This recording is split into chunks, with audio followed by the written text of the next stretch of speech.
पावसानं पाठ फिरवल्यानं आधीच धान उत्पादक शेतकरी संकटात असताना सिंदेवाही मूल तालुक्यातील 26 गावांच्या सिंचनाचा आधार असलेल्या ऐतिहासिक नलेश्वर मध्यम प्रकल्पाच्या मुख्य कालव्यानेच शेतकऱ्यांची चिंता वाढवली आहे।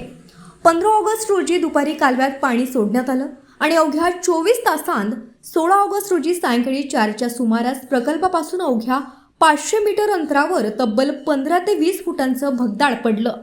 त्यामुळे मोठ्या प्रमाणात पाण्याचा विसर्ग होऊन परिसरातील शेती आणि पिकांचं नुकसान झालं। मार्च 1914 मध्ये निर्माण झालेला आणि सुमारे 22 किलोमीटर लांबीचा हा कालवा काही दिवसांपूर्वीच दुरुस्त करण्यात आल्याचं सांगण्यात येत आहे। मात्र भेगा पडलेल्या भागावर सिमेंट काँक्रीटची डागडुजी करून त्यावर प्लास्टिकचं आवरण टाकण्यात आल्याचा आरोप शेतकऱ्यांकडून केला जात आहे। ही दुरुस्ती पाण्याचा दाब सहन करू न शकल्यानं कालवा फुटल्याचा दावा करण्यात येत असून डागडुजीच्या कामाचा दर्जा आणि त्यावर झालेला खर्च याची चौकशी होणार का असा सवाल आता उपस्थित होत आहे।